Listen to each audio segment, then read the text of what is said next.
الحمد للہ رب العالمین والصلاة والسلام علی اشرف الانبیاء والمرسلین نبینا محمد وعلی آلہ واصحابہ اجمعین، اما بعد۔ گزشتہ کل ہم نے آخری جو مسئلہ ہم نے چھوڑا تھا وہ تقیے کے حوالے سے تھا، اور یہ رافضہ کے بنیادی عقائد میں سے، جیسے امامت کا مسئلہ ان کے ہاں بنیادی مسائل میں سے ہے، ایسے تقیہ جو ہے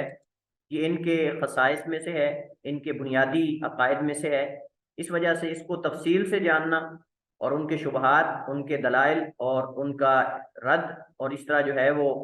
چونکہ یہ مسئلہ جو ہے وہ ہمارے ہاں اہل سنہ کے ہاں جو توریہ ہے یا تعریض ہے اس سے ملتا جلتا ہے، اگرچہ جو ہے وہ حقیقت میں اس کے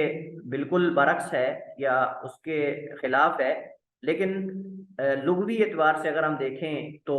تقریباً اس سے ملتا جلتا مسئلہ ہے۔ یعنی تعریف کے اندر آپ کہہ لیں یا آپ اس کو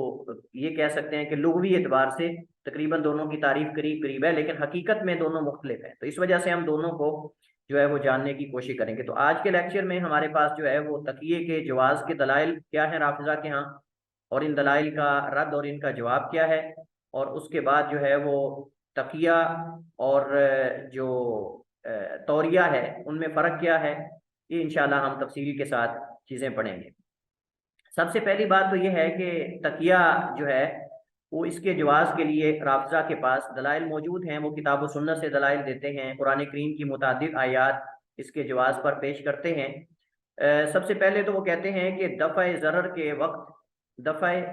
کے وقت تقیہ کے وجوب پر عقل بھی دلالت کرتی ہے۔ وہ کہتے ہیں کہ عقل اس بات کا تقاضا کرتی ہے کہ اگر آپ پر کوئی جو ہے وہ مصیبت ہے، پریشانی ہے، یا آپ کے لیے کوئی ضرر رساں چیز ہے، ضرر رساں کا مطلب یہ ہے کہ جو ضرر پہنچانے والی ہے، تو عقل بھی تقاضا کرتی کہ آپ اس کے اندر تو چھلانگ نہیں لگائیں گے، آپ اپنے آپ کو اس سے بچانے کی کوشش کریں گے۔ مثلا آپ کے سامنے کوئی نہر ہے، یا آپ کے سامنے کوئی آگ ہے، یا کوئی بھی خطرناک چیز ہے، تو آپ اس سے اپنے آپ کا دفاع کریں گے، اور آپ جو ہے وہ اپنے آپ کو اس سے جو ہے وہ واقع کرنے سے بچائیں گے اور محفوظ کریں گے۔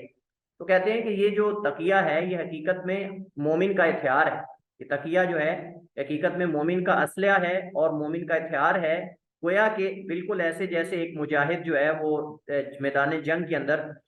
دشمن کے وار سے بچنے کے لیے وہ ڈال استعمال کرتا ہے نا، وہ کہتے ہیں کہ اسی طرح یہ ایک مومن کا ہتھیار ہے، اسلحہ ہے، اور یہ ایک طرح کی ڈھال ہے جسے وہ کسی بھی تکلیف دہ اور ضرر رساں چیز سے جو ہے وہ اپنے آپ کو بچانے کے لیے اس کو آگے کرتا ہے۔ یہ ایک عقلی دلیل انہوں نے دی ہے۔ وہ کہتے ہیں کہ یہ یعنی عقل بھی تقاضا کرتی کہ اپنے آپ کو نقصان دہ چیزوں سے بچایا جائے۔ اس کے بعد قرآن کریم کی متعدد آیات سے انہوں نے استدلال کیا ہے۔ پہلی آیت جس بارے میں وہ استدلال کرتے ہیں وہ ہے اللہ تعالیٰ کا فرمان وَلَا تُلْقُوا بِأَيْدِيكُمْ إِلَى التَّهْلُكَةِ وَلَا تُلْقُوا بِأَيْدِيكُمْ إِلَى التَّهْلُكَةِ، اپنے ہاتھوں کو ہلاکت کی طرف مت ڈالو، اپنے ہاتھوں کو یعنی اپنے ہاتھوں اپنے آپ کو ہلاکت کی طرف نہ دھکیلو، اپنے آپ کو جو ہے وہ بچاؤ، اللہ تعالیٰ تم پہ رحم کرنے والا ہے، لہٰذا اپنے آپ کو ہلاکت سے بچاؤ۔ وہ کہتے ہیں کہ آپ یقیناً جو ہے وہ تقیہ استعمال کریں گے تو آپ کسی بھی ضرر اور نقصان سے جو ہے وہ بچ سکتے ہیں۔ اسی طرح قرآن کریم میں ابراہیم علیہ السلام نے جب ان کی قوم نے ان کو اپنے ساتھ جانے کو کہا تو انہوں نے آگے سے کہا فَنَظَرَ نَظْرَةً فِي النُّجُومِ فَقَالَ إِنِّي سَقِيمٌ، تو بس انہوں نے ستاروں میں ایک نگاہ ڈالی، پھر کہا کہ میں تو بیمار ہوں۔ فَقَالَ إِنِّي سَقِيمٌ سے انہوں نے استدلال کیا۔ وہ کہتے ہیں کہ ابراہیم علیہ السلام حقیقت میں بیمار نہیں تھے، لیکن انہوں نے اپنی بیماری کا بیان کیا ان کے سامنے اور اس کا اظہار کیا کہ میں بیمار ہوں، جس وجہ سے وہ ان کو چھوڑ کر جو ہے وہ چلے گئے، اور وہ چاہتے تھے کہ یہ قوم جو ہے وہ چلی جائے اور میں آرام سے جو ہے وہ تسلی کے ساتھ ان کے بتوں کے ساتھ جو ہے وہ معاملہ کروں، مطلب کہ ان کو توڑوں۔ تو اب یہاں وہ کہتے ہیں کہ ابراہیم علیہ السلام نے بھی تو جو ہے وہ یہاں نعوذ باللہ ان کے بقول تقیہ کیا ہے، یعنی خلاف واقع بات کی ہے، حالانکہ وہ بیمار نہیں تھے لیکن انہوں نے کہا کہ انی سکیم، بے شک میں بیمار ہوں۔ اسی طرح قرآن کریم میں اللہ تعالیٰ فرماتا ہے لا يتخذ المؤمنون الكافرین اولیاء من دون المؤمنین ومن يفعل ذلك فليس من الله في شيء الا ان تتقوا منهم تقا، کہ ایمان والے مومنوں کو چھوڑ کر کافروں کو دوست نہ بنائیں۔ لا يتخذ المؤمنون الكافرین اولیاء من دون المؤمنین، کہ نہ بنائیں مومن کافروں کو اولیاء من دون المؤمنین، مومنوں کے سوا، ومن یفعل ذالک، اور جو کوئی یہ کرے گا، فلیس من اللہ فی شیء، بس اللہ تعالیٰ کے یعنی جو کچھ بھی کرے گا وہ اللہ تعالیٰ کی طرف سے کسی چیز میں نہیں، اللہ تعالیٰ کی طرف سے کسی چیز میں نہیں ہے، الا ان تتقوا منہم تقا، ہاں مگر یہ کہ تم ان سے بچو، الا مگر یہ کہ ان تتقوا منہم تقا، تم ان سے جو ہے وہ بچو، بچنا۔ تو یہاں وہ کہتے ہیں کہ اللہ تعالیٰ نے بچنے کا کہا ہے، تو لیکن اللہ تعالیٰ معاف فرمائے، بس جب عقل پہ پردہ انسان کی پڑ جائے تو اس وقت انسان جو ہے وہ ولیعوذ باللہ اللہ تعالیٰ کے فرامین قرآن کریم کی آیات کو اس انداز میں اس کی تعبیر کرتا ہے کہ جو ہے وہ انسان پڑھنے والا بھی اس کو جو ہے وہ حیران ہو جاتا ہے۔ آپ دیکھیں کہ یہاں آیت کا سیاق دیکھیں، آپ کے سیاق کیا چل رہا ہے؟ سیاق ہے کہ لا یتخذ المؤمنون الکافرین اولیاء، مومن جو ہے وہ کافروں کو دوست نہ بنائے سوائے مومنوں کے۔ سیاق کافروں کے بارے میں چل رہا ہے، لیکن یہ تو تقیے کو جو ہے وہ مومنوں کے خلاف، مسلمانوں کے خلاف بھی استعمال کرتے ہیں، تو یہ یہاں سے کیسی دلیل مل گئی؟ اسی طرح قرآن کریم کی آیت جو ہے جو اصل میں مکرہ شخص کے بارے میں ہے کہ جو دشمن کے قبضے میں ہو اور دشمن اس کو جو ہے وہ دھمکی دے قتل کی، اور اس کا یعنی کہ اس کو یقین ہو جائے کہ اگر میں کلمہ کفر نہیں کہوں گا تو یہ مجھے قتل کر دیں گے۔ اور آپ مکرہ کے احکام اور مسائل ہم پڑھ چکے ہیں کئی دفعہ، متعدد بار اس پہ ہماری بات ہوئی ہے کہ مکرہ انسان کب ہوتا ہے اور اس کے کلمہ کفر کہنے کی شروط کیا ہے، یہ مسائل ہم متعدد بار اس پہ بحث کر چکے ہیں۔ تو انہوں نے اس آیت سے استدلال کیا ہے کہ من کفر باللہ من بعد ایمانہ الا من اکرہ وقلبہ مطمئن بالایمان، کہ جس نے اللہ کے ساتھ کفر کیا ایمان لانے کے بعد، ہاں مگر جسے مجبور کر دیا گیا، وقلبہ، اور حال یہ ہو کہ اس کا دل مطمئن ہو بالایمان، ایمان کے ساتھ، یعنی اس کا دل ایمان پر مطمئن ہو، تو اس صورت کے اندر وہ مجبوری کی حالت میں کلمہ کفر بھی کہہ سکتا ہے، کلمہ کفر بھی کہہ سکتا ہے۔ اس آیت کا جو شان نزول ہے، اگر اس کا سبب نزول ہم پڑھیں تو ہمیں پتہ چلتا ہے کہ یہ اس مومن کو اجازت ہے کہ جس پر کفار جو ہے وہ اذیتوں کے پہاڑ توڑ دیں اور اذیتیں پہنچائیں، مختلف طرح طرح کی مصیبتوں سے ان کو گزرنا پڑے مومنوں کو، تو اگر ان کو جو ہے وہ اپنی جان بچانے کے لیے کلمہ کفر بھی کہنا پڑے تو کہہ سکتے ہیں۔ یہ حضرت عمار بن یاسر اور آل یاسر کے بارے میں اللہ تعالیٰ نے یہ آیات جو ہے وہ اتاری تھی، جب انہوں نے اللہ کے نبی علیہ الصلوۃ والسلام سے آ کر پوچھا تھا کہ اللہ کے رسول، مشرکین اور کفار جو ہیں وہ ہمیں مارتے پیٹتے ہیں اس بات پر کہ ہم آپ کو برا بھلا کہیں، تو اگر ہم آپ کو برا بھلا نہیں کہتے تو اور زیادہ مارتے ہیں۔ تو اللہ کے نبی صلی اللہ علیہ وسلم نے فرمایا کہ تمہارا دل کیا کہتا ہے، اپنے دل سے پوچھو۔ نے کہا ہمارا دل تو ایمان سے سرشار ہے، تو اللہ کے نبی صلی اللہ علیہ وسلم نے فرمایا کہ اگر تمہارا دل ایمان سے سرشار ہے تو پھر تم جو ہے وہ میرے بارے میں برا بھلا کہہ لیا کرو، کیونکہ اللہ تو جانتا ہے نا کہ دل کے اندر کیا ہے۔ تو یہاں بات دشمن کے مد مقابل ہو رہی ہے اور مخصوص حالات میں ہو رہی ہے، لیکن یہ اس کو عمومی جو ہے وہ یہ تو اس کو دین کا ایک بنیادی رکن سمجھتے ہیں، تو یہ کس اعتبار سے اس سے استدلال کر رہے ہیں، اس کی بھی اس بات کی سمجھ نہیں آتی۔ بہرحال یہاں اگلا ہمارے پاس جو موضوع ہے نا، اس کے اندر ہم پڑھیں گے کہ توریہ کی تعریف اور تقیہ کے قائلین پر اس کا رد، یعنی جو دلائل دیتے ہیں اس کا رد کیا ہے۔ سب سے پہلے تو مذکورہ بالا جو آیات ہم نے پڑھی ہیں، مذکورہ بالا آیات سے تقیہ جو رافضہ کے ہاں بمعنی جھوٹ اور دھوکہ ہے، اس کا جواز ثابت نہیں ہوتا۔ اگر یہ آیات جو ہیں ان کے بقول تقیے پہ دلالت کرتی ہیں تو دوسری آیات ایسی بھی تو ہیں، وَقُولُوا قَوْلًا سَدِيدًا، يَا أَيُّهَا الَّذِينَ آمَنُوا اتَّقُوا اللَّهَ وَقُولُوا قَوْلًا سَدِيدًا يُصْلِحْ لَكُمْ أَعْمَالَكُمْ وَيَغْفِرْ لَكُمْ ذُنُوبَكُمْ كُونُوا مَعَ الصَّادِقِينَ، سچوں کے ساتھ ہو جاؤ، قُولُوا قَوْلًا سَدِيدًا، سیدھی سیدھی بات کرو، سچی بات کرو۔ اور متعدد احادیث کے اندر آتا ہے، نبی کریم علیہ الصلوۃ والسلام نے فرمایا کہ سچ جو ہے وہ نجات دلاتا ہے۔ اللہ کے نبی صلی اللہ علیہ وسلم فرماتے ہیں علیکم بالصدق فإن الصدق يهدي إلى البر وإن البر يهدي إلى الجنة وما يزال الرجل يصدق ويتحرى الصدق حتى يكتب عند الله صديقا وإياكم والكذب فإن الكذب يهدي إلى الفجور فإن الفجور يهدي إلى النار وما يزال الرجل يكذب ويتحرى الكذب حتى يكتب عند الله كذابا۔ حدیث معروف ہے، اللہ کے نبی صلی اللہ علیہ وسلم کی صحیح حدیث ہے۔ اللہ کے نبی فرماتے ہیں کہ سچ کو لازم پکڑ لو، اور اللہ کے نبی فرماتے ہیں کہ آدمی ہمیشہ سچ بولتا ہے اور سچ بولنے کی کوشش کرتا رہتا ہے، حتیٰ کہ سچ بول بول کر اللہ کے ہاں وہ صدیق لکھ دیا جاتا ہے، صدیقین میں اس کا شمار ہوتا ہے۔ اور